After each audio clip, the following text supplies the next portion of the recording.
Good morning, everyone. Good afternoon or good evening from the different parts of the world. A very warm welcome to all participants joining us today for session 9 of the South and Southeast Asia Climate and Health Responder course. And today's session will be on health service delivery and sustainability. I'm Dr. Bala Murali, a public health physician, occupational and environmental health from the University of Malaya, Malaysia, and I have the honor of moderating this insightful session. This course has been instrumental in enhancing knowledge, confidence, and advocacy capabilities of health professionals in addressing climate crisis. So today's session basically will focus on a vital theme: how can we deliver equitable, resilient, and environmentally sustainable healthcare in the face of climate change? So our course objectives, as you all know, basically is to enhance knowledge, confidence, and communication abilities of current and future health professionals concerning climate crisis, to improve population care and public health practice, and serve as credible advocates within their institutions, communities, and professional domains. Secondly, to equip interested current health professionals the knowledge and skills needed to educate the institutions or learners with the health effects of climate change, and emergency preparedness can be incorporated more easily into pre and post licensure training across the globe. And finally, to strengthen an agile,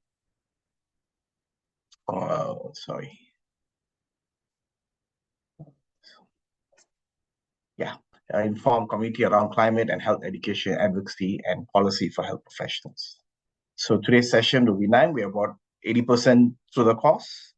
So let's go to the specific learning objectives.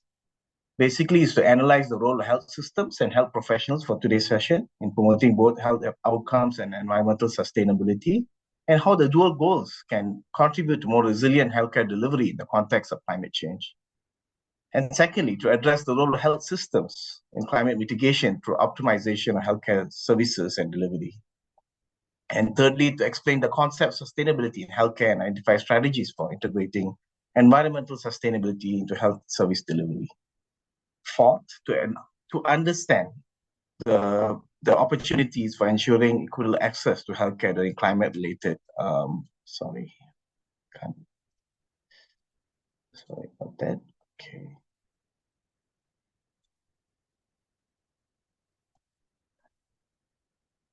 All right. And finally, to describe the role of health professionals in advancing climate-smart healthcare practices to improve health outcomes while contributing to environmental sustainability goals. This will be a 90-minute session, includes expert lectures and case study presentations. Sessions will culminate with a question and answer section. And please enter your questions for the presenters in the Q&A box. Sessions, video recordings, slide decks, and resources will be made available on the course website. Attendance is automatically recorded during the live Zoom sessions. Your individual attendance is counted only if you're using your personal Zoom link. And please make sure your attendance is not counted if you join with another colleague's link. And YouTube views will not be counted towards the attendance. A certificate of participation, well, those who attend 7 or 11 live Zoom sessions and pass the final exam with a score of more than 70%, at the end of the course will be awarded a certificate of participation in climate and health from the GCCHE. The certificate of participation is only available to people who use the same email for registration and all Zoom sessions.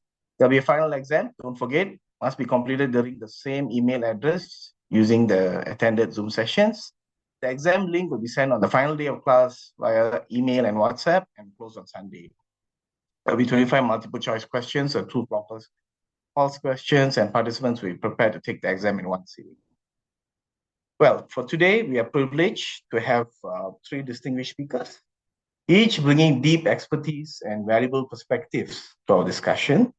We have Dr. Suresh Tiwari, a country head director in Oxford Policy Management in Nepal, who will give us offer some insight into the role of national health systems in driving sustainability and resilience in service delivery. This will be followed by Dr. Guna Nidhi Sharma, a senior health administrator with the Ministry of Health and Population from the government of Nepal, who will share policy and ministry strategies from the government lens on health system preparedness and optimization. And finally, we have Ms. Prima Madan, Director of Cooling and Climate Resilience at the Natural Resources Defense Council, who present on building resilience to extreme heat through local heat action plans by implementing targeted climate-smart health interventions at the urban level. So thank you again for being with us. And I would like to pass over to Dr. Suresh Tiwari for his first session. The floor is yours, Suresh.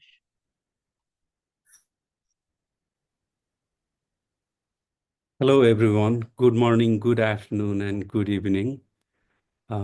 It's nice to be here and talking about health service delivery and sustainability as a part of Southeast and Asia Climate and Health Sponsorship course. I'll be talking about this subject for uh, about 15 to 20 minutes. Thank you for being with me today. Considering the bandwidth, I'm taking off my video.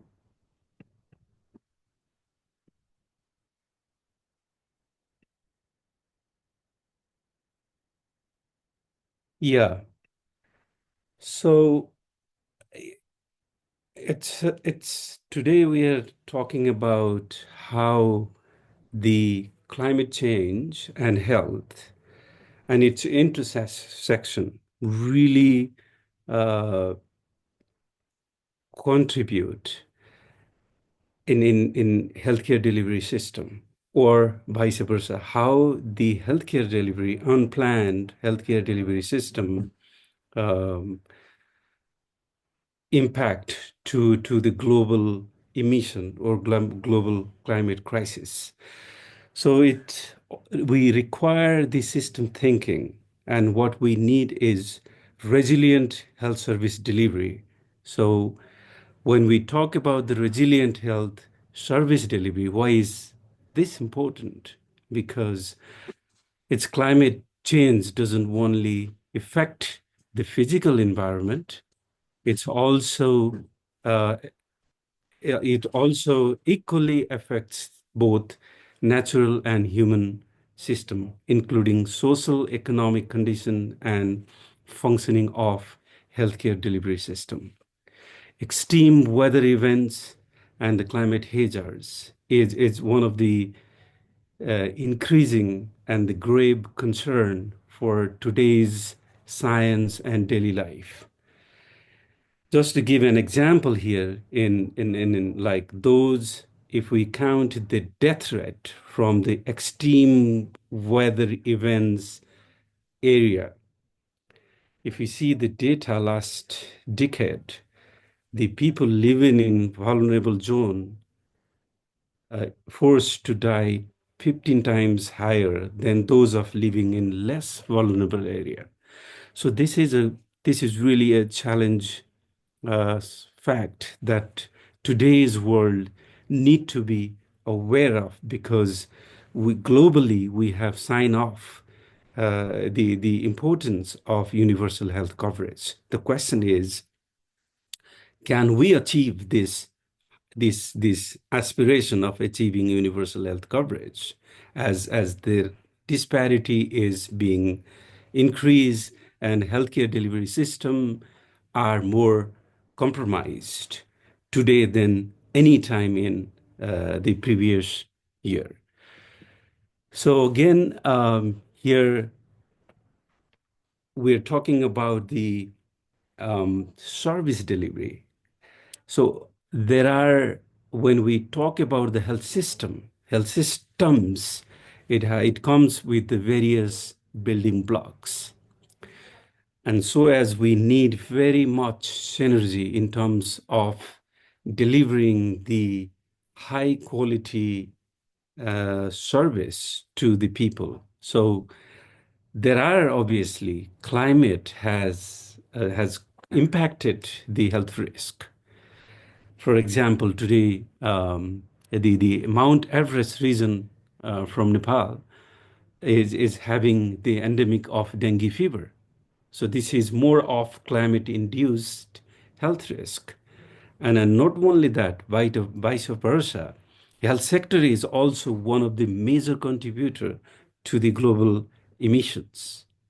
So and then in several other policies that require for the development is causing the climate crisis, causing negative impact to the climate change, and ultimately impacting to the overcrowding primary, secondary, and tertiary level care. So that's how we need coherence, climate change, and health policy. And health services are affected during the adverse event, uh, weather events. Like you can see these could be the heat waves or the cold waves. Who are the affected is those who cannot afford the high-tech expensive mitigation measures, for example, air conditions or the proper housing to live with. And then we talk about as climate is imposing a lot of challenge to healthcare delivery system. We need more people as the double burden of disease exists in the developing or resource poor countries. And then the climate induced health risk has demanded actually more human resource to the system. So available data says that by 2030, there will be a shortage of 11 million health workforce. We really need to think big before it gets too late. And that's how things are there. There are. I'm not saying that it is really it's a problem that cannot be solved. The problem can be reduced with our, the scientific thinking around it, and we can optimize the healthcare delivery system or health services by various approaches. It could be leveraging the domestic financing to solve the local problem through the local financing, domestic financing, and requiring a lot of local evidence, in order to foster the provide the solution. Since the science is evolving, we may need to really work with the people around the problem who are facing the problem in the day-to-day life basis, generate the evidence, and disseminate that is evidence so that our research and evidence initiatives are decentralized, and we brought the innovation. We will be bringing more innovation to solve the local problem and to create the global knowledge based on the local innovation, and then also developing our health institution energy efficient, and the energy efficient buildings and appliances. What kind of equipments are we using? Can we use the low, equipment that require low energy, and that equipment can be run through the solar or different, green energy alternatives. So, and then also, different countries are trying their traditional ways and indigenous way of building the buildings. So can we find uh, that those climate resilient building, and then they can absorb the heat, or they can also resistant to the crisis like the earthquake.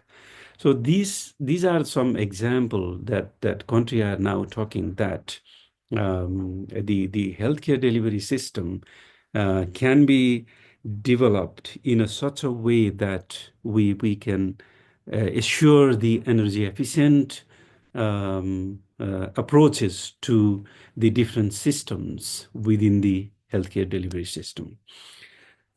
So then also how to assure actually sustainability into healthcare delivery system. So what do we mean by sustainability in healthcare? We really need a policy, health policy.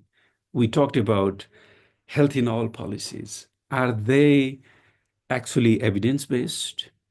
are these policies are transcribed, translated, or routed through the regulation, protocol, health services, and also able to secure the required human resources, and then the policy and protocols and services that ensure right medicines, equipment, and production, and also very importantly, supply chain and the procurement process are designed in a way that they can be resilient, they can be available during the emergency, for example, flood, landslide, and also earthquake, tsunamis, and different form of climate-induced crisis at the local level or at the peripheral level, or even at the central or referral institutions, and also requiring finance and then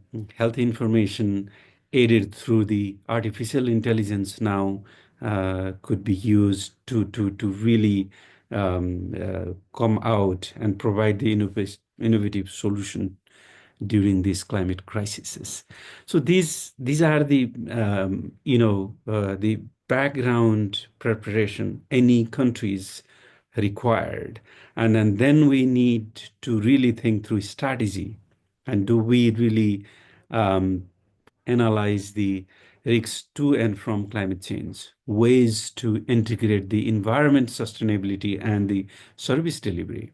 Often health and environment sector at the point of delivery in the rural area, hard to reach area, are not integrated. Time has really telling us that those environmental aspect and the healthcare delivery system should work closely, and then so that they can inform one another. That strategy is really required. An option for increasing resilient benefit, local solution to local problems, as there is no sufficient ready-made science that can answer a lot of evolving questions or crises being created by climate change and the health, vice versa, health climate impact, and innovative and new actions to the new problems, right? So therefore we need to really action. We need to accelerate our response, healthcare response, console the response, transform if required, innovate if required, and omit if required, to shortcut, for example, the procurement process. We need to be there and omitting the long and lengthy procurement process so that the medicine can be reached in the difficult area, and obviously networking, like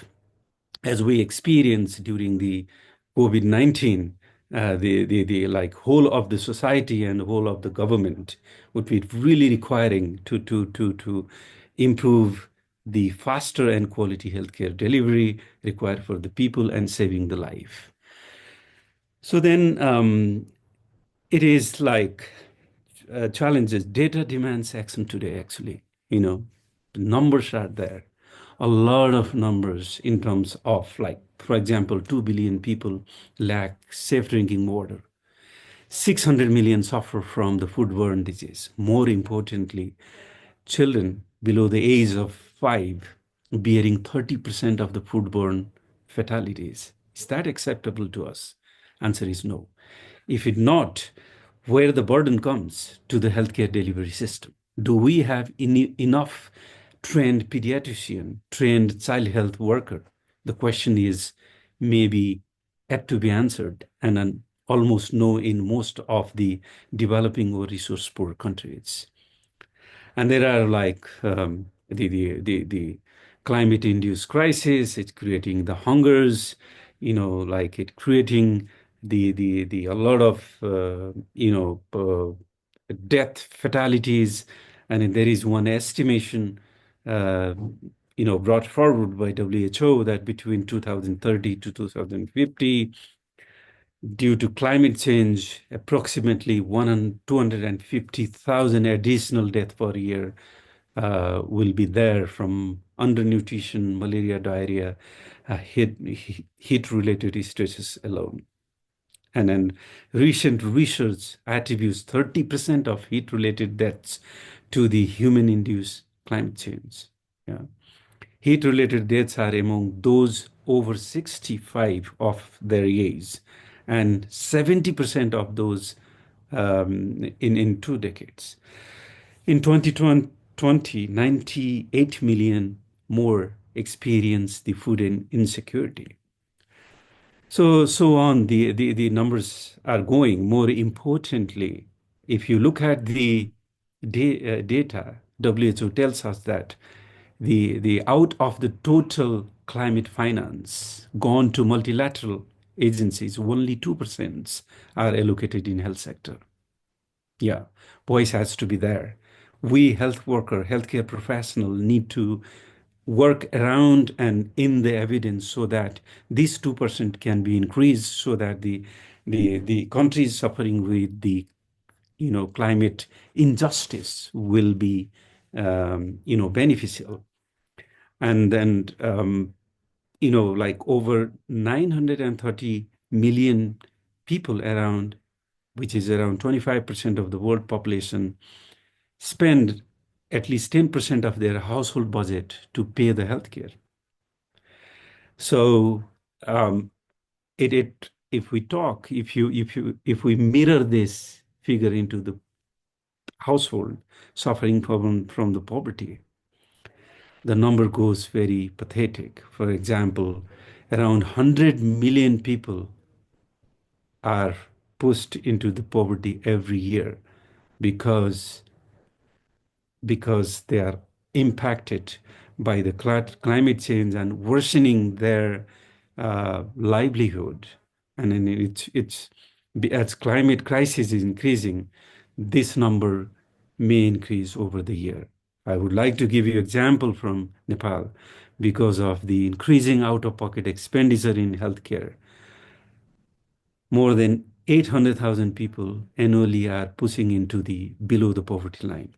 These numbers are really sufficient enough to tell us that time has come to improve our action. Not one strategies are enough. This slide shows you the countries need a coherent thinking around health national adaptation plan and the national adaptation plan.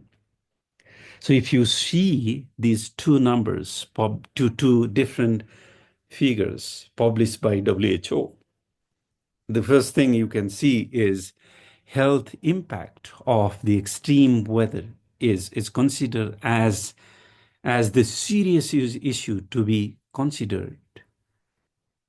Almost all countries prioritize in the health NAP. And similar countries sitting in preparing national adaptation plan, they think vector-borne diseases are the number one. Where this, if you look at impact on the healthcare, uh, it's almost ignored. Yeah, it's in the national adaptation plan. If you look at, for example, if you look at the different, same as vector-borne disease is number one priority by the country in their national adaptation plan, where the second priority in same countries who develop the health adaptation plans. So these, I really wanted to tell that the policies need to be developed seriously, having the right evidence. And this is also questioning, are the same people and the similar sort of evidence being used while developing the national adaptation plan and health adaptation plan? This is a irony to the science and the institution developing this kind of strategy and policy need to be really serious in terms of publishing such report. A coherent policy has to be there. So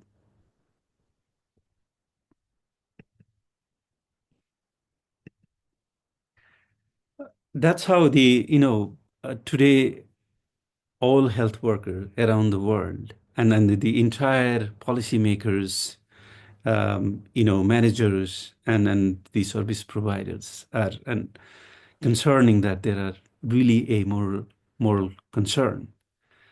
And people who contributed least are impacted the most. Who are least able to protect themselves are victimized by the climate crisis. Those who are responsible for emissions should bear the highest mitigation. Ironically, there is the reluctancy from those, the economy and those systems in terms of leveraging the financial resources, technical resources, and the innovation timely to the area where required, to the people where the support is required. Second important concern today for us, you and me, health and climate service provider, are 1.5% is a degree itself is a problem. It's not that we are experience 1.5 degrees Celsius today and we are living in a safer world. It is already in a problem. Areas with weak healthcare service delivery, mostly in developing countries, will be the least able to cope with the assistance to prepare and response, which has been evidence in many countries being victim by the disaster, for example, earthquake, flood, tsunami, and landslides, which interrupts the healthcare delivery system. Health worker to go and provide the services or taking the victims to the healthcare delivery system, reducing emission of the greenhouse through the better transport, waste disposal, food and energy use of choice can result in very large gain for the health sector. And then we, as I talked before, health sector, we also need to innovate in a way that we produce the less risk to the global climate change crisis. So the way forward of today's talk is really, as we all know, that there are direct and indirect linkages between climate change and health service delivery. Health system is one of the major contributors to the global climate change. There are the ways of innovating, finding the mitigating strategy so that the health system contribute less to the global climate crises. Health systems need to be resilient to ensure an uninterrupted health services during extreme weather events and the emergencies. Lack of a sufficient health workforce in resource limited and developing world is a major crisis. I would always like to say humanitarian or the moral crisis that today's world it's really facing. If you look at the advertise today and do the quick eyeball analysis, is easily come to the conclusion that the majority of the developed and resource-rich countries are asking for the health workers, and developing and resource poor countries are needing more human resources, but they cannot really not being able to secure, retain, and continue their services. Health workforce are also at the risk of climate change. Who provide the cares? Do we have mitigation plan? Do we have emergency center? Do we have the pool of human resource so that if one come into the crisis, the pool can be leveraged, mobilized to assure the uninterrupted healthcare to the needy people. Health sector is poorly financed out of total finance, and more importantly, national adaptation plan and health national adaptation plan need to be coherent. And the priority laid out in these two different plans need to be financed globally, internationally, and domestically. And developing national adaptation plan and developing health national adaptation plan, it improves the awareness, but it doesn't really serve the people need unless it's financed through the healthcare delivery system. Thank you for listening me today, and thanks organizer for giving me this opportunity. Thank you so much. Okay, now I think we can proceed to the next speaker. Should be Prima Madan.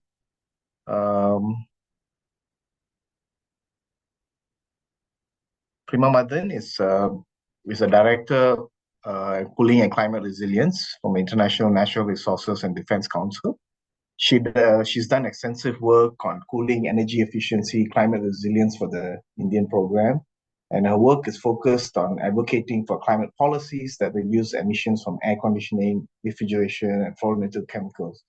She works a lot in promoting building and energy efficiency policies, efficient air conditioners, passive cooling technologies to reduce cooling demand.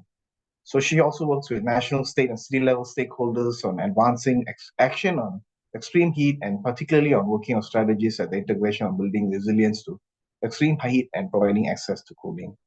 She, she has worked over 19 years experience in planning, managing, and implementing energy and climate change projects in India. So with that, I would like to pass over to Prima. The floor is yours. Thank you so much, Dr. Bala. Could you confirm if my audio is okay? Yeah, perfect. Perfect. Thank you. Thank you so much. Hello, everyone. I am Prima Madan, and thank you for that introduction, Dr. Bala. And it's a pleasure to be here and talking to all of you. Thank you to Columbia University and the partners to get all of us together. It's an honor to be here. Through my slides, I am just going to take you all through a case example from two cities of Ahmedabad and Jodhpur in the country of India, wherein how mechanisms have been set in place from protecting health from extreme heat impacts. So that's what I will be talking about a little bit more. Thanks, Maggie, for helping me with the slides. If you could move to the next slide, please. So before I deep dive into the content of the presentation, I just wanted to take a moment to introduce NRDC. So NRDC is, a US-based 50-year-old not-for-profit environmental organization, which has been really working across the topics of environment, which include nature, oceans, climate, on protecting the law, and also it works with really scientists and lawyers and experts, and with the support of our over 3 million members to help advance environmental protection in the US and also internationally. And internationally, we are working in the countries of China, India, and also in Canada. In NRDC India specifically, it started working in India in 2011. And since then, we have really been working at the national, state, and city level, working with our on-ground partners, with local civil society groups across the 5 areas that are mentioned on the slide, where we largely work as knowledge partners to the national, state, and city governments on providing them with policy advice to get the right kind of policies and supporting the implementation of those. And the 5 areas that we are working on is renewable energy growth and access, cooling and energy efficiency. I see there are some words missing on this, and climate resilience and health, and electric mobility. And we also work a little bit on global engagement and climate policy. That's just a little bit on NRDC. If you move to the next slide, please. Now, this slide really talks and focuses on the increasing challenge of extreme heat, largely induced through climate change. Here I would like to give a bit of a sense that the Intergovernmental Panel on Climate Change, it came up with a report in 2020, which spoke about the impacts, adaptation, and vulnerability uh, across the climate hazards. And it really painted a very alarming picture of the escalating climate change hazard, which includes wildfires, floods, coastal storm, and heat waves, among others. And it really specifies the disruptions that it can cause to home, work, livelihoods, and health, which will be beyond the capacity for us to cope with. And it also did make it clear that while we have the tools to respond to the worsening climate change hazards, we do need bolder actions to implement the preparedness and response plans that meet the scale of this, a kind of an existential crisis that we all are in. And just deep diving on the challenge of extreme heat. Now we have been experiencing extreme heat across the globe. And this has only been pronounced over the years, where every year there are increasing also number of deaths. There are also estimates that suggest that by nearly 2030, 2040, an additional 90,000 to 250,000 people could die prematurely each year because of climate worsened heat waves. Now, the impact of heat waves goes beyond just the impact on health. It is also damaging to food systems, to agriculture, to marine ecosystems, and also in terms of vital infrastructure, worker productivity, and overall economic productivity of countries. Um, Again, just to give you a sense of the kind of impact it has, analysis shows that because of accentuated heat and humidity, it can really lead to about 677 billion hours of lost labor across labor worth about 2 trillion each year. So these are like huge numbers that we are talking about because of the rising challenge of heat. If you go to the next slide, please.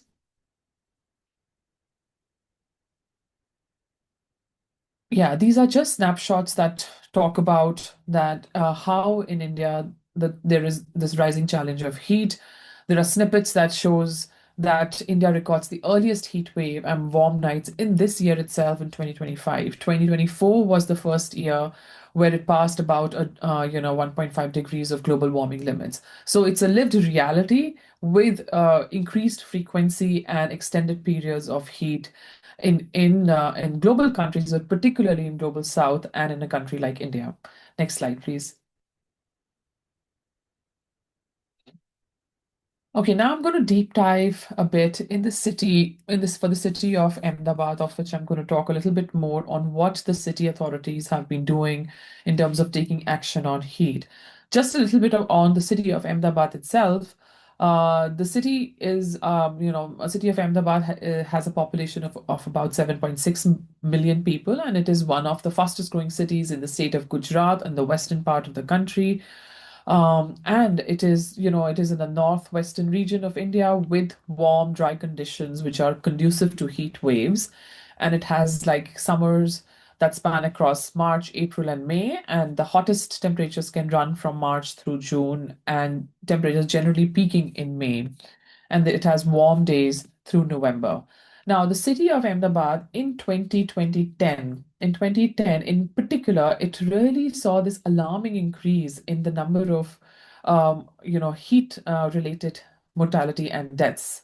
And that kind of alarmed the city government. So the snippets that you see here are from the newspaper during that time in 2010, where it really felt the impact of heat, and then subsequently over the years, this has really been worsening up. So that kind of alarmed the city government to kind of take action. If you go to the next slide, please. So in 2010 itself, in the May of 2010, the city actually saw an excess of 1,344 excess deaths in the month of May itself, and this was recorded by the ambulance calls, the temperature and the mortality that was really estimated, as a result of this resultant heat wave in 2010. That, as I mentioned before, alarmed the city governments to take action. So what happened after that is a bit I would like to talk about. If you go to the next slide, please, Maggie.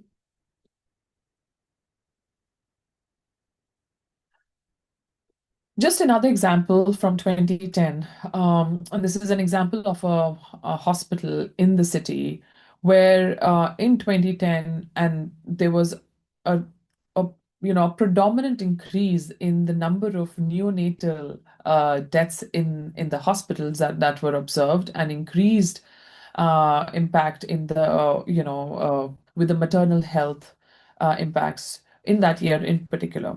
And what the city authorities then, however, noticed was, because this was brought to the notice, and it was the neonatal ward in the city hospital was actually on the top floor. And because of accentuated heat in the in the city during that time, it was leading to a larger deaths related because of that, and lack of access to cooling, so to say, in that building. So this was another example where there was this, direct impact on health due to rising impact of heat was really observed in the city. The city government, and working with partners within the city, of course, one of the suggestions, the early suggestion that was done in 2010 was to move that neonatal ward from the top floor to a lower floor, which led to an improved a number of cases that were then reported, as you would see the numbers on the slides over here in 2011. And I'll talk about an intervention that happened later on post the Ahmedabad Heat Action Plan. If you go to the next slide, please.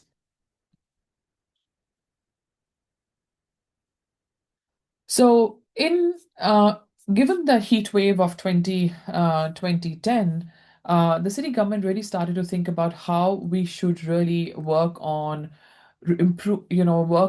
reducing the impact of health on the population, and of heat wave on health, and building resilience and preparedness across the city to the rising challenge of extreme heat. So the city government, the Ahmedabad Municipal Corporation, it really worked in a broader collaboration with policy experts and public health experts at the Indian Institute of Public Health, Gandhinagar, the Public Health Foundation of India, the Natural Resources Defense Council, as well as the medicine department at Mount Sinai, um, to develop what is it called as the Ahmedabad Heat Action Plan.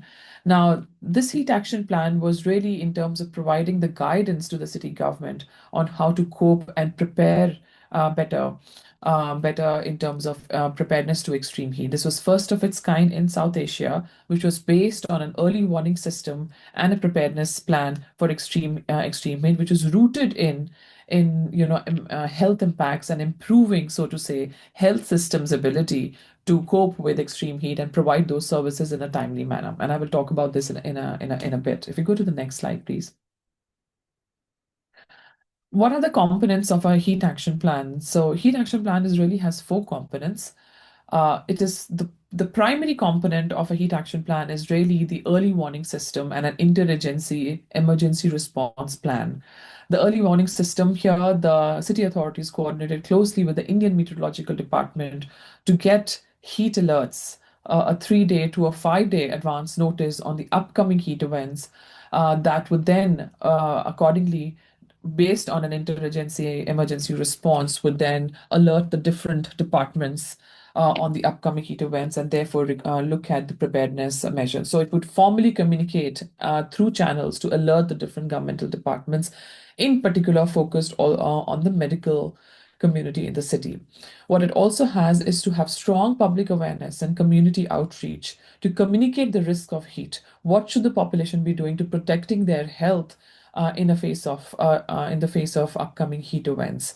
The heat action plan talks about some of those measures that population, particularly the vulnerable population of children, the elderly, could focus on, and the populations that live in slum communities, in low income housing, who have very limited means of access to cooling. So how do we communicate and build their preparedness to the rising heat events?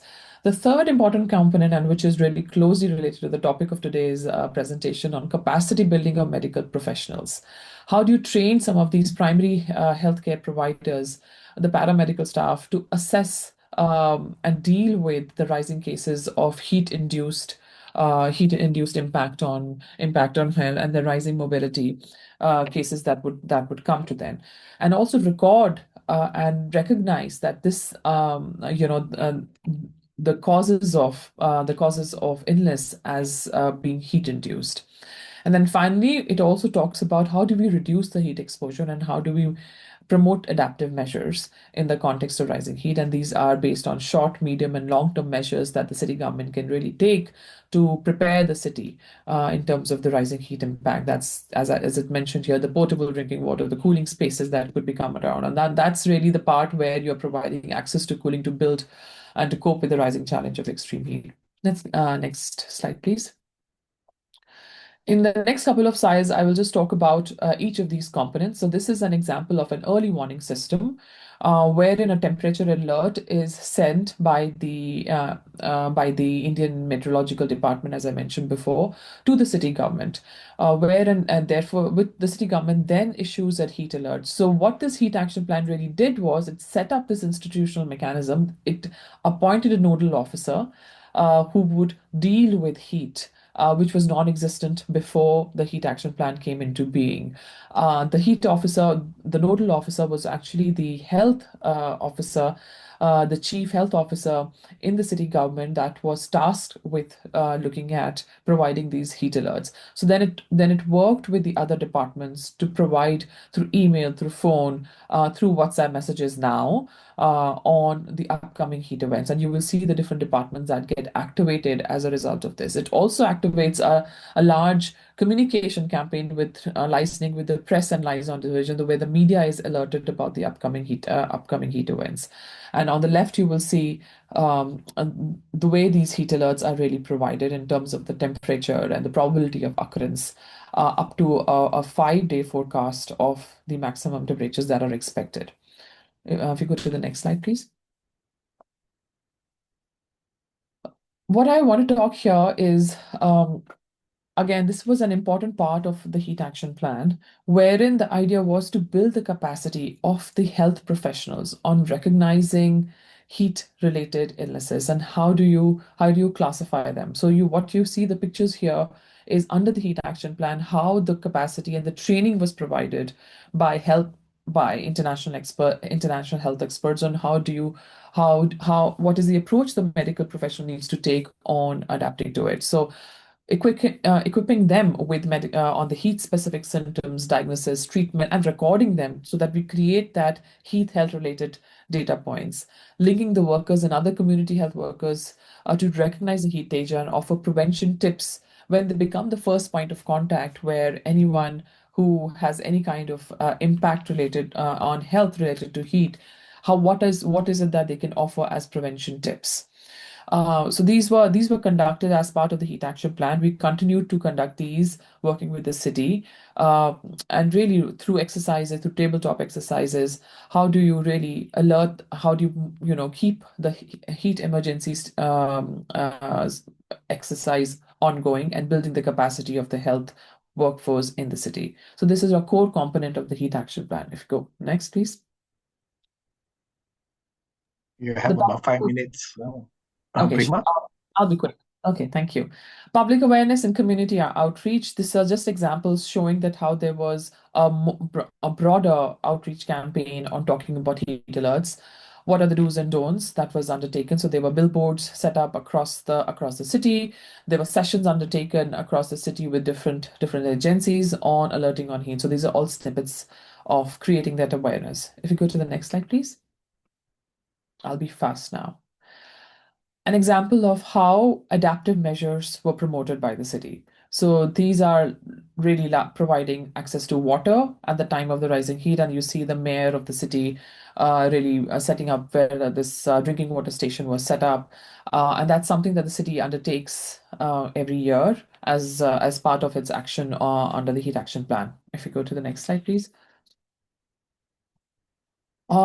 Here, just a little bit more. What was also done as part of the heat action plan was the cool roof initiatives. So cool roofs are basically, roofs which have installed materials on top of it, which are highly solar reflective, and therefore it leads to less absorption of heat.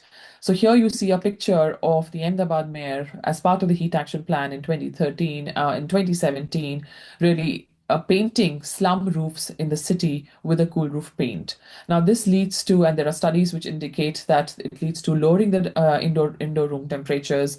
It improves thermal comfort, and in cases where the buildings are air conditioned, it also leads to a reduced cooling need and therefore energy savings. So there was a whole cool roofs campaign that was undertaken as part of the heat action plan, encouraging the households to also install cool roofs in their houses. Next, please. What I wanted to emphasize here that it was not only just about the heat action plan and what was implemented during that. What we also did was to assess what was the impact of this heat action plan post the implementation of its various features. So what was this is a scientific study that was undertaken where about it was noticed that after the implementation of heat action plan, nearly 1100 heat related deaths were avoided as a result of this implementation. So these were hard numbers where one can really relate to the impact that this heat action plan really led to. And what you see on the right is the number of states in India which are really identified as heat-prone states. So what happened next was that this heat action plan then scaled to other states and cities working with the national government. Next slide, please. I'll be very fast. This is just an example of the impact analysis which we did on assessing the impact of cool roofs versus a non-cool roof home and leading to a noticeable reduction in indoor temperatures. Next, please. As I mentioned before, we work with the national government to look at scaling the Heat Action Plan initiative to other states, and it is almost in 23 states and over 100 cities that now have heat action plans or are looking to develop one, and we are engaging with several of them. Next, please. Okay, I wanted to give an example of another city, the city of Jodhpur, and I'll maybe just really flip through the slides, and these would be available later for everyone's reference. Working on, taking our lessons from the Ahmedabad Heat Action Plan, we also worked very closely in the city of Jodhpur, in one of the warmest states in the country, the state of Rajasthan in India, where we worked with the city government to also start their heat action plan. Next slide, please. So Jodhpur is a tier two city in India, which is about 1.7 million people. This shows that how we work with the city government to encouraging them on a heat action plan, working with different departments. Next, please. The Jodhpur Heat Action Plan, where, here we went a little more granular. We were able to do some granular level, ward level vulnerability assessment that helped to identify the hotspots and vulnerable areas in the city, and which would really, going forward, help in implementation of the heat adaptation and mitigation measures in these vulnerable hotspots. Next slide, please. Snippets showing that how the early warning system and heat alerts were communicated at the community level, working with the urban poor population, working particularly with women on building their understanding on there is an upcoming heat alert and what do these heat alert mean and what kind of action can be taken by the communities in protecting their health. So these are just snippets that show that as part of the heat action plan. Next, please. Again, an example of communication and outreach with the communities where these were paintings that were done on the city walls explaining the challenge of heat, and you would see different pictures and pictorially depicting the impact of heat. Next. Example of cool roofs initiative in the city where we work with the city government working in urban slums to implement roofs. What was peculiar about was that the women were actually trained to implement these cool roofs in their own households, so also kind of creating a livelihood opportunity for them. So these are the pictures that you see here, talking about solar reflective paint being implemented. Next, please. An important piece in the city of Jodhpur was first of its kind, a net zero cooling station that was really set up as part of the Jodhpur Heat Action Plan, which has various features in terms of, it was a station where, if you go to the next slide, where people could really turn up to get some relief from heat. It is a renewable energy based cooling station. It has mist fans. Inside it has sprinklers to provide relief and like a closed shelter at least for passerbys to get some relief from heat. This was first of its kind. Now we are on a mode to scale this up in the city of Jodhpur and in other cities as well, and bettering these cooling stations as we go along. Next, please. Thank you so much. I'll be happy to take questions. Yeah, thank you. Thank you, Prima, keeping in time. And a very insightful case study. Thank you for sharing us. It's quite interesting that how targeted climate smart health interventions are there in the local level and the field level. Very interesting. Thank you. We may come back to the questions later. I think we'll go on to the third speaker. Our third speaker is Dr. Guna Nidhi Sharma. He's a senior health administrator with the Ministry of Health and Population from the government of Nepal. He's currently serving as chief of the Development Assistant Coordination Section. He's got about 20 years of experience and has led major policy initiatives, including a national health policy in 2019, national health sector strategic plan, and national health financing strategy. He has served in many key leadership roles during health emergencies and contributed immensely to the health system reforms, policy development, and international collaboration. We have with us Dr. Guna Nidhi Sharma. Dr. Guna, the floor is yours. Thank you. Thank you, Balaji. Good morning, good afternoon, everyone. I am Dr. Guna Nidhi Sharma from Ministry of Health and Population, Government of Nepal. And today I'll be sharing a case study from Nepal focusing on one-stop crisis management centers. Actually, these centers are an important part of how we deliver essential health services, especially to survivors of the gender-based violence, and we will also touch on how they align with the broader goal of the sustainability and climate resilience. As we have been provided this course key learning objective, let me a little bit connect with a different 5 key learning objective. For example, promote the dual goal, health and sustainability, optimize health system infrastructure, resource and workforce and sustainable practice, ensure equity in access and advance climate smart practices. So in this case, let me start with what I am to cover today. We'll look at how OCMC brings together multiple services in one place, health, legal, psychosocial, and how this integration reduces system fragmentation and duplications. We will also see how this model helps us use our infrastructure, limited infrastructure and workforce more efficiently to ensure the access to care in underserved areas and offer a potential platform for climate adaptive service delivery.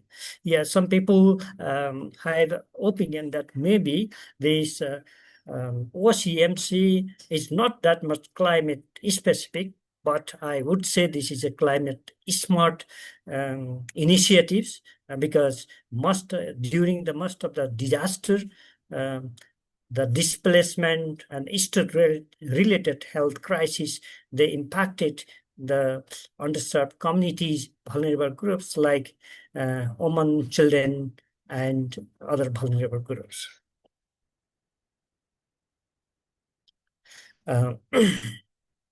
So is of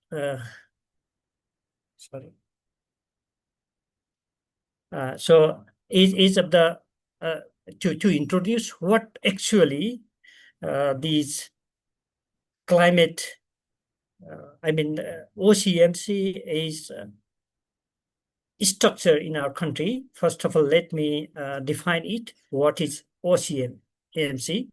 It is a hospital-based center that provides survivor with medical care, psychosocial counseling, legal advice, and support from police, all under one roof. So it is well integrated, and it is a comprehensive service center based in hospital, and this is a free of cost.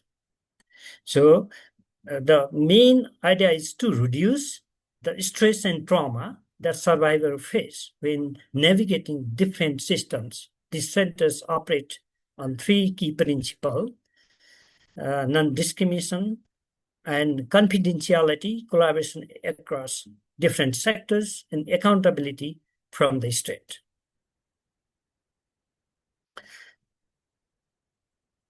If we see how this policy initiative, we look at our history. So what makes OCMC unique in their comprehensive approaches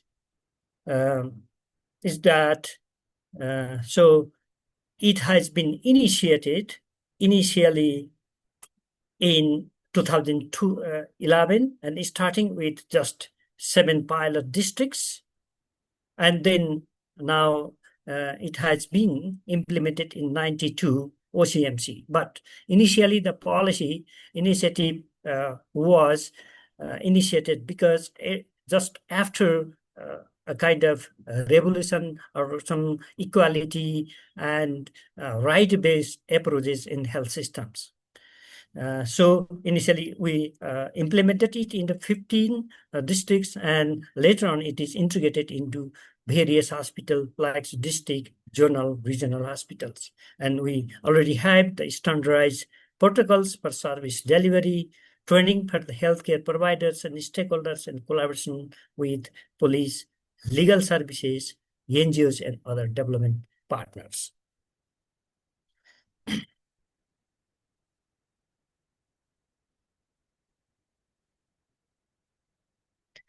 So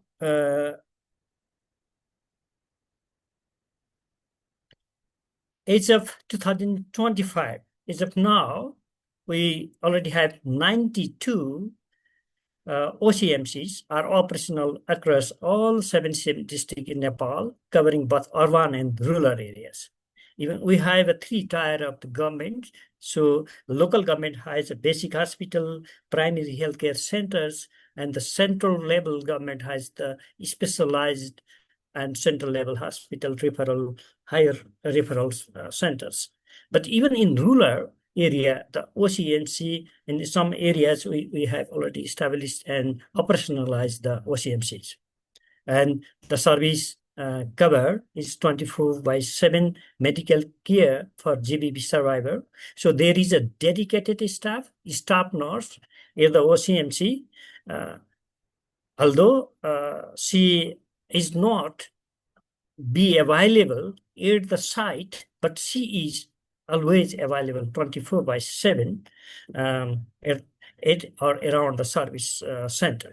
So there will be the psychological counseling and mental health support. Similarly, there is a legal assistant. We connect with the legal assistant, and also coordination with the law enforcement, with the police and other stakeholders.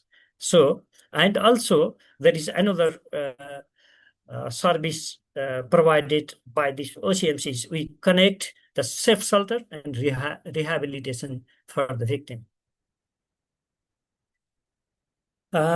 Let me discuss about some of the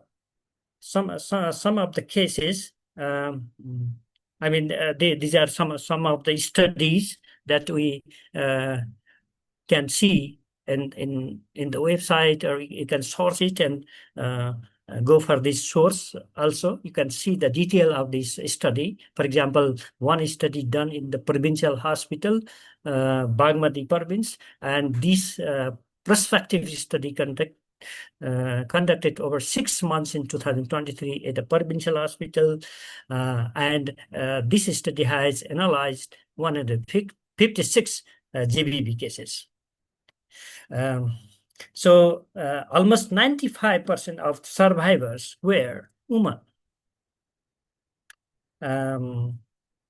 and most were under 30, and nearly 60% belong to the Janajati communities. The Janajati communities are a bit disadvantaged community in Nepal.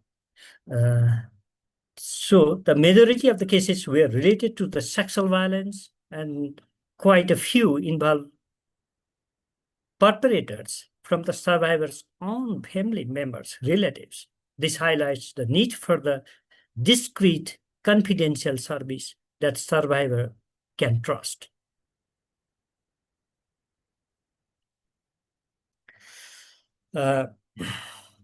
Another study, retrospective study at the OCMC in Karnali Academy of Health Science. It is Jumla. Actually, Karnali is very remote province of Nepal. And this study reviewed 546 GBV cases over 4 years. It showed that the most survivors were women aged 19 to 49, and more than 2/3 had faced physical assault. Interestingly, the survivors were mostly from the Brahmin, Kshatri, and Dalit backgrounds.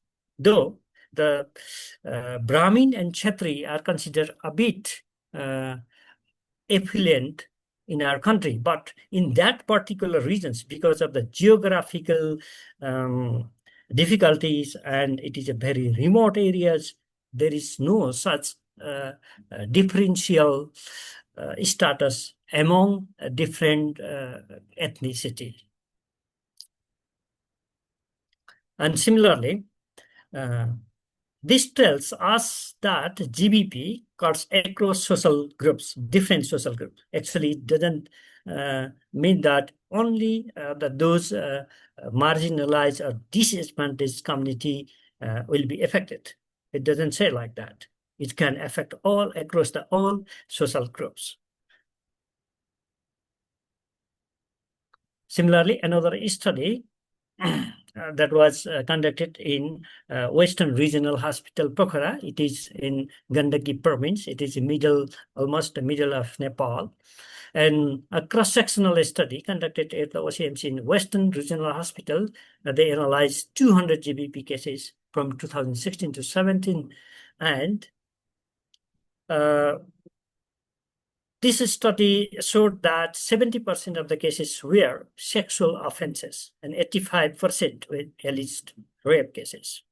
Over the half of the survivors were Dalit, and most were in their 20s. That is also alarming and alarming situations. Again, this confirmed that the marginalized community, here also more marginalized community are affected, face a disproportionate burden of the violence and need targeted support in such more urban setting. And another case study in the Sorlai, a qualitative study. It was a qualitative study that assessed the implementation of the OCMC service in the Sorlai district, focusing on service delivery and user satisfaction. And the survivor appreciated having everything in one place, but challenges were also clear, like staffing shortage, limited training, and low public awareness about the centers. And many people, they don't know there is a OCMC.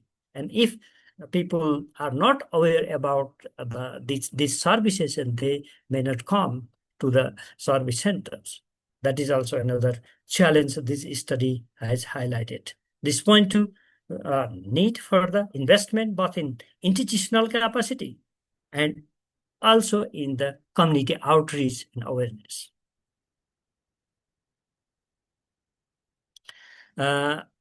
Nepal has successfully conducted first national OCMC conference in November 14-15, 2024 in Kathmandu. Almost 500 participants gathered here, and it showed that there are some key successes. For example, this was a national platform for all 92 OCMC to share their experiences. They come together and share the experiences, what are the challenges, and how we can make it better. So this is a good opportunity for all the OCMC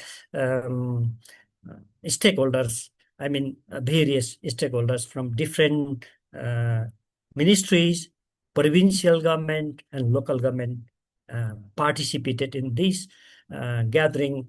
and also from various health development partners, NGOs, INGOs, and CBOs.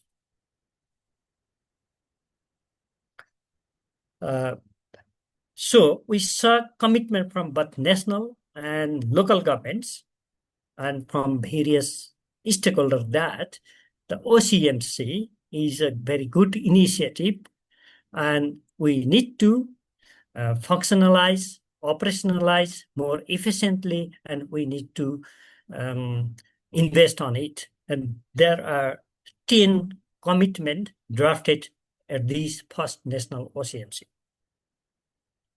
The key challenges identified during this conference is inadequate and sustainable financing. Sometimes we got financing from the various development partners, and but now government is taking in charge of financing for the OCMC, and staffing challenge is also there across many OCMC. And there is a gap in infrastructure, service quality, especially in the remote areas.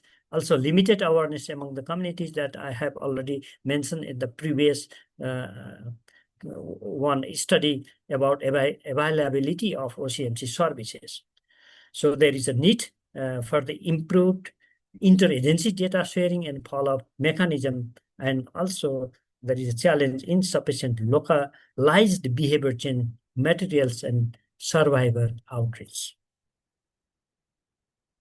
The key decision made during this important event is we have built a functioning integrated model that works. We realize that, we endorse it. There is a stronger collaboration across ministries and partners. The survivor now have a visible and trusted pathway for support. And that's a big step forward.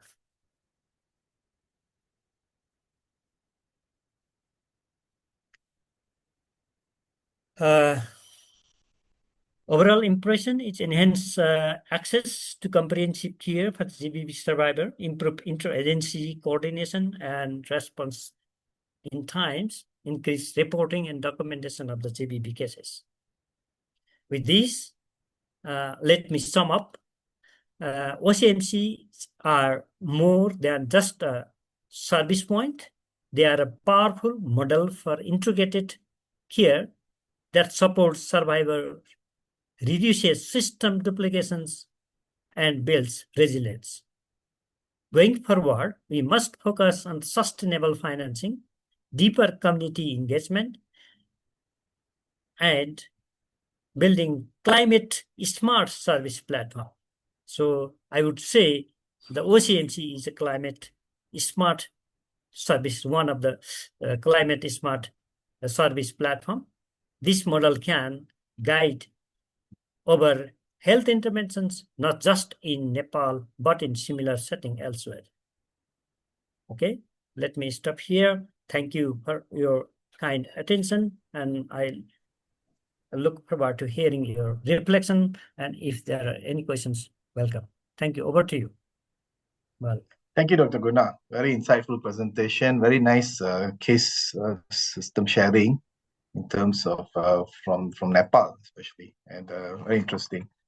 Now it's a Q&A session. We've got about 15 minutes.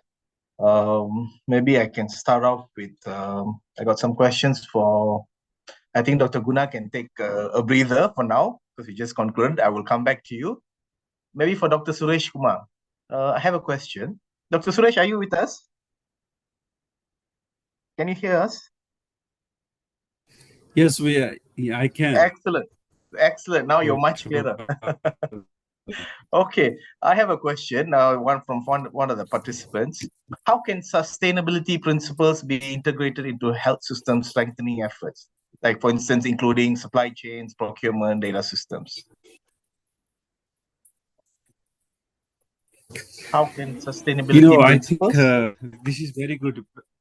Yeah. Very good question. So domestic, I would go straight answer. And fostering domestic finance would be the sustainable answer to this question.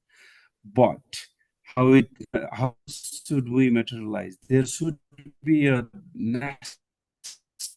personal determination of how much that particular country, regardless of their income level, should really committed to allocate in health sector.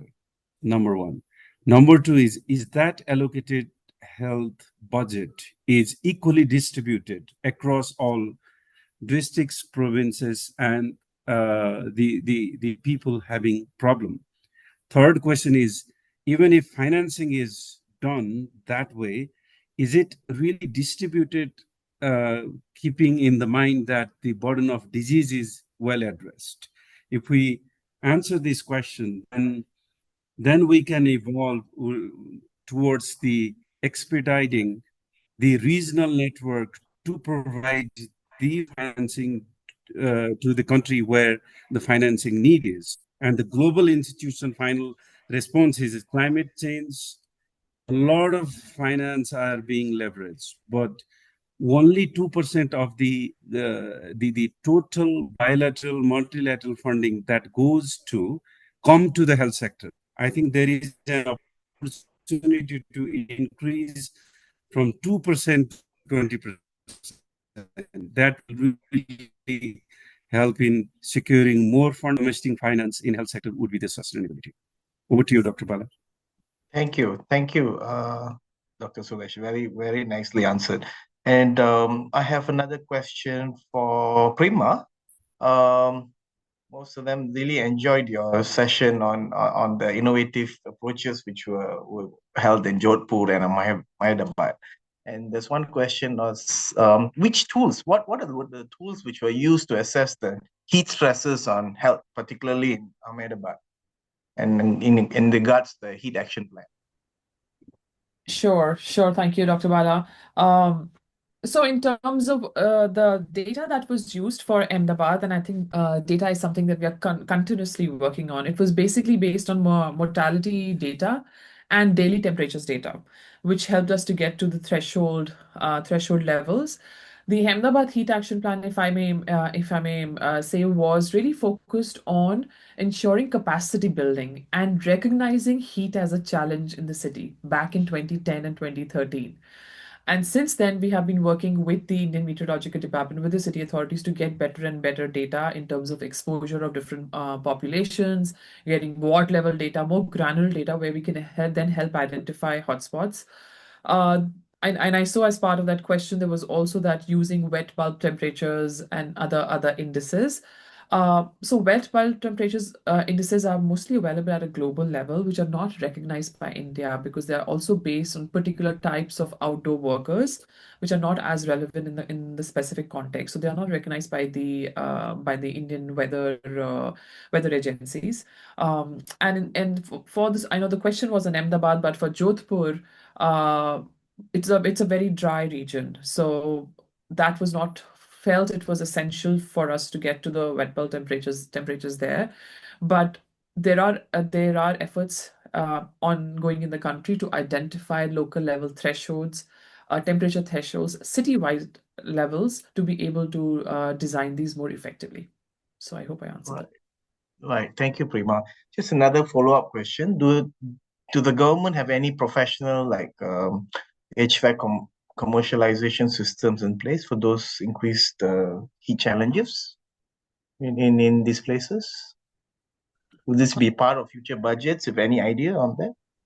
So there is an increasing effort, well, in terms of HVAC consultants or, the providing access to cooling through cooling equipment. That's again, it's an ongoing piece. It's not part of heat action plans right now. So heat and cooling access is also looked at very independently, as is at different levels of governance in the country. India also has something called as a building energy code, or the energy conservation building code, which really talks about an efficient, a more thermally comfortable built environment for commercial buildings. It also has for residential buildings, which kind of impanels some of these energy consultants, HVAC consultants, and provides access to through a different department at the city level to get access to these consultants. But these are not officially part of the heat action plans. as such right now. Right. Thank you for the clarification, Prima. Another question for Dr. Guna. Are the service OCMC was very interesting. Are the services both government and private for pay for free for services on? Yeah. Thank you, Bala, Murali. No, OCMC is publicly provided services in the public hospital only, not in private sector. Right. Okay. Nice. Very nice sharing from there. Something interesting. And there's one question for Dr. Suresh. How can systems thinking be effective in operationalizing fragmented health systems in the long-term resilience of healthcare delivery? Yeah, Dr. Bala, thank you. The question is, let me put it into the perspective. Who are the most vulnerable when we talk about the climate-induced healthcare delivery problems? I think if you see that any country has the primary healthcare system, and then if you look at those primary healthcare centers in Asia or in the case of India, Nepal, these are the near to, if you look at the data, it says that those institutions are always susceptible to the, for example, landslide, flooding, or any like the design of health infrastructures are not really climate friendly or the climate sensitive. So in a way that there is obstruction, and who live nearby those primary healthcare facilities are the poor people. And then the access is a problem, right? So that's why the first thing is like having those institutions in a right place. And our supply chain, second is our supply chain is rightly designed so that primary healthcare services are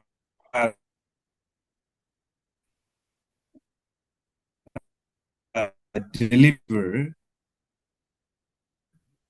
uninterruptedly. Second is human resources. Okay, thank you.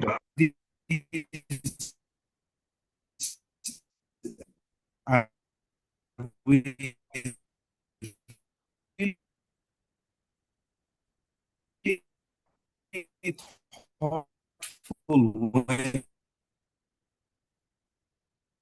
Dr. Suresh, we're losing you a bit there.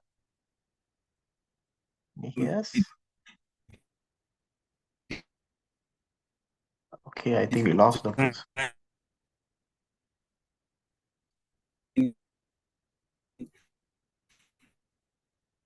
Okay, thank you, Dr. Suresh. We just lost you a bit. It's okay. Just some last few closing questions. Interesting question. It's to Prima actually. You mentioned about white paint for the cooling effect. There was one interesting question whether we should grow crops or like greenery on top of the roofs to cool down. Would that be a good method? A climate resilient method? Yes, it is. The short answer is yes. So green roofs are also included as part of cool roofing, so to say, on roofs. There are studies which show that they lead to a reduction in indoor temperatures, and if they are implemented at scale, they provide that insulation. And if implemented at scale, they can actually lead to some reduction in urban heat islands as well. Having said that, they are a little bit more higher on maintenance than just having a solar reflective paint or tiles, and also the type of plantation that you need to choose for that particular roof in that particular geography, that has to be very clearly identified. It will also be more cost intensive in terms of preparing the roof for that plantation. So green roofs are typically more expensive than other solar reflective materials that are used. And then also there needs to be a proper what you call waterproofing of the area. So some of these things have to be kept in mind, and therefore we see a bit of a slower adoption, but they do have all the characteristics that are essential for a solar reflective services of the roof. Thank you, Prima. Just maybe one last question for Dr. Guna. Most of them felt that it was really wonderful for case sharing, and any scope of collaboration between other countries with Nepal for such studies in like for instance Bangladesh was asking, so they're willing to collaborate. Would you like to explore on that? Thank you so much for questions. I think there is opportunity to collaborate because we are near and we have a similar type of socio-cultural and economic background in the countries. And if there are such centers in Bangladesh as well, and if we can collaboratively do some more research on it. Yes. Definitely. Thank you.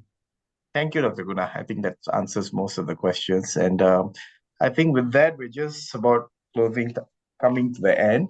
So I'd like to take this opportunity to thank all the distinguished speakers. All the topics which we have discussed were really, really amazing and very insightful. I think it was really beneficial to our participants. And I think I myself have learned quite a bit from the knowledge sharing and the experience sharing from all of you. And I'm sure the participants had a good experience as well. And with this, I would like to conclude the session. This was for this ninth, right? Yeah, ninth session. Thank you. Thank you, Dr. Bala, for Thank you. moderating us so well. Thank you so much. Pleasure Thank to you. be here.